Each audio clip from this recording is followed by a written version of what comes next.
America को डरना चाहिए इंडिया से। जिस दिन भारतीयों ने चलाना छोड़ दिया, ये शाम को बैंकरप्ट हो जाएंगे।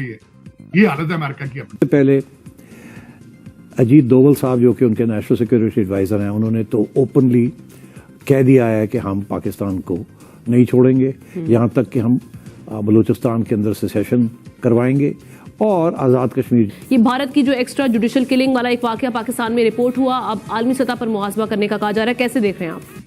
इस वक्त मजबूरी है अमेरिका की, जो मर्जी भारत करता रहे, ये उनके पांव में पड़े रहेंगे, हिलेंगे नहीं। है मैं बता रहा हूँ आपको। रोड शो किया जाता है भारत के वजीर आजम नरेंद्र मोदी साहब के साथ। हर दुनिया का बड़ा लीडर जीप पर खड़ा होता है और जीप पर वो निकलते हैं अपने रोड पर। रोड के दोनों अतराफ उनकी आवाम होती है और उनके ऊपर फूलों की पत्तियां निछावर की जा रही होती हैं। इसके साथ ही ये भी डेवलपमेंट नजर आ रही है कि 26 राफेल और 6 न्यूक्लियर। मोदी साहब कुछ सुनने के लिए तैयार नहीं, पूरे हिंदुस्तान में पूरी दुनिया को बताना चाहते हैं कि जो अपनी पॉलिसी हैं वो हेजेमनी और जिस तरीके से धौंस धांधली और बुलिंग करते हैं। उन्होंने कहा कि पाकिस्तान क्या बेचता है, हम इसके खिलाफ सब कुछ कर सकते हैं। अभी फ्रांस के सदर भी, तो मेरा ख्याल है ये अच्छी बात है, बहुत जबरदस्त काम किया है। लेकिन मेरे ख्याल में आमना हमारे लिए एक बड़ी कमजोरी का पहलू है। और कहा कि हमसायों के साथ हम बिगाड़ कर दुनिया में चल नहीं। बड़ा दिलचस्प सवाल आपने किया कि मियाँ साहब ये कहते रहे और कह रहे हैं और मैनिफेस्टो में भी है कि नेबरहुड के अंदर मफामत होनी चाहिए, अमन होना चाहिए, नॉर्मलाइजेशन होनी चाहिए, और अफगानिस्तान और इंडिया का उन्होंने हवाला भी दिया। हमारी चीन के साथ वो पैडिचंग की स्ट्रेटेजिक पार्टनरशिप है, वो भी चीनी कभी नाराज हो जाते हैं, कभी राजी हो जाते हैं। उनके साथ आपके कोई दोस्ती नहीं है, मैं नहीं मानूंगा इसके। नमस्कार दोस्तों, स्वागत है आपका आपके चैनल EFC में। दोस्तों, भारत में 26 जनवरी के जश्न को पूरी तरह से मनाया गया। भारत की ताकत का नज़ारा पूरी दुनिया ने देखा। चीन और पाकिस्तान के दिल कांपने लगे जब फ्रांस और भारत की दोस्ती आसमान में गड़गड़ाई और राफेल की धमक से पूरे पाकिस्तान की धरती भी कांपने लगी। दोस्तों, पाकिस्तान ने इसी दौरान एक प्रोपेगेंडा बनाया भारत को बदनाम करने के लिए। अपने यहाँ मरने वाले आतंकवादियों के लिए उसको भारत को जिम्मेदार ठहराने का पूरा एक सिस्टम बना दिया और रॉ को जिम्मेदार ठहराया। अजीत डोभाल की पॉलिसी को इसमें जिम्मेदार बताया गया है और कैसे देखिए वो पूरी दुनिया में भारत को बदनाम करने के लिए एक नई साजिश रचना शुरू कर दी है। और लेकिन दोस्तों, इसके पीछे अमेरिका का भी हाथ है, क्योंकि अमेरिका भारत से कुछ हद तक चिढ़ा हुआ है, क्योंकि भारत ने अमेरिका की पॉलिसी मानने से इनकार कर दिया और रसिया के साथ अपनी दोस्ती बनाए रखी।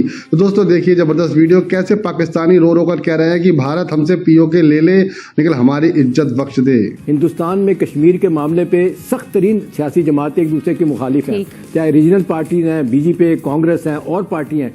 लेकिन कश्मीर का मसला हो, हिंदुस्तान जो सारी दुनिया में बाहर करवा रहा है, कनाडा में कुछ हुआ, अमेरिका में हुआ, किसी शख्स ने जुबान नहीं खोली, कोई उनका तज्जियाकार, कोई अखबार में इसकी बात करता। हमारी सारी सियासी जमातें, आमना हमारी तीनों सियासी जमातें जो है एक कोई भी आप अपने घर को तो ठीक कर लो। इस्तेशाम साहब, बड़ा वक्त हमारे पास कम है, लगारे साहब आपका क्विकली इस पे टेक क्या है, क्योंकि ये बड़ा एक अहम और बड़ा संजीदा नोयत का मैं समझता हूँ कि भारत तौसी पसंदी कर रहा है, यानी दूसरे मुल्कों में जाकर मुख्तलिफ ममालिक के लोगों को टारगेट करता है। जैसे खुद अपने शहरी को जाकर उसने कनाडा में जो है वो टारगेट किया और कत्ल किया बाकायदा।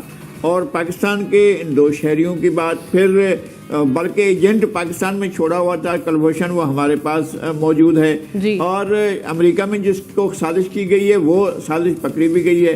तो भारत एक बड़ा तौसी पसंदाना किस्म का ये अमल कर रहा है कि एक्स्ट्रा टेरिटोरियल वो अपनी हुदूद से बाहर जाकर दूसरे ममालिक में टारगेट किलर भेज कर जो है वो कत्ल कर रहा है। तो इसका मतलब ये है कि भारत एक आलमी दहशतगर्द के तौर पर, एक आलमी किसी भी आलमी ज़ाब्ते और कानून को न मानने वाले के तौर पर सामने आ रहा है। इसके बारे में तो जाहिर है आलमी बिरादरी को नोटिस लेना होगा कि भारत जो है वो पाकिस्तानी सरजमीन पर भी टारगेट किलिंग में मुलव्वस है और भी केसेस हैं जो कि आहिस्ता आहिस्ता करके सामने लाए जाएंगे, सबूत भी मौजूद है।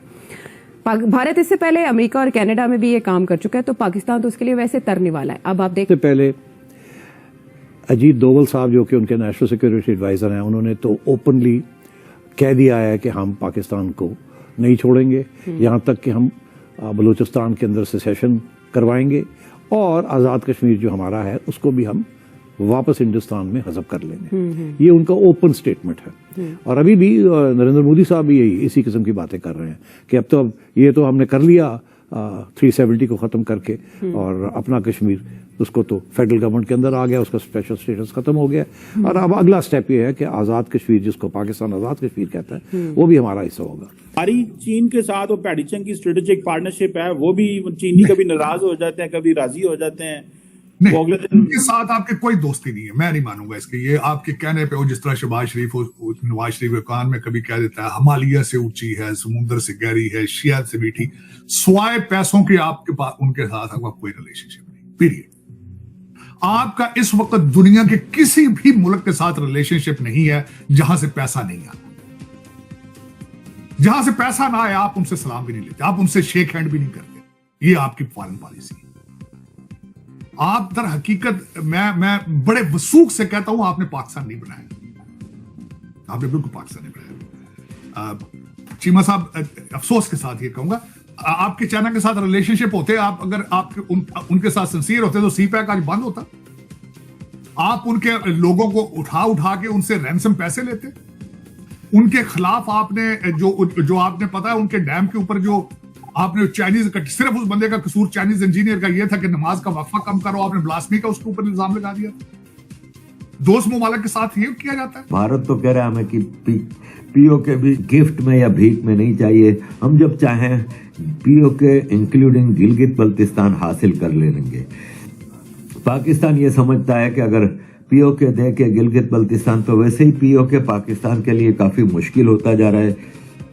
पिछले 1.5 महीने से पीओके पे प्रोटेस्ट हो रहे हैं। चीमा साहब, अब बल्कि अमेरिका को डरना चाहिए इंडिया से। जिस दिन भारतीयों ने चलाना छोड़ दिया, ये शाम को बैंकरप्ट हो जाएंगे। ये हालत है अमेरिका की अपनी। आप मुझे ये बताएं, अजय बंगा मजबूरी नहीं उनकी? मेरे देखिए, यहां पे देखें जरा, मैं जिस तरह मैं कह रहा हूं, आपके 2 प्रेसिडेंशियल कैंडिडेट हैं रिपब्लिकन पार्टी के, और दूसरी साइड पे तो लाने हैं। दूसरी साइड पे देख कैमला हैरिस को देखें आप, और कई है। ये तो कुछ भी नहीं है ना।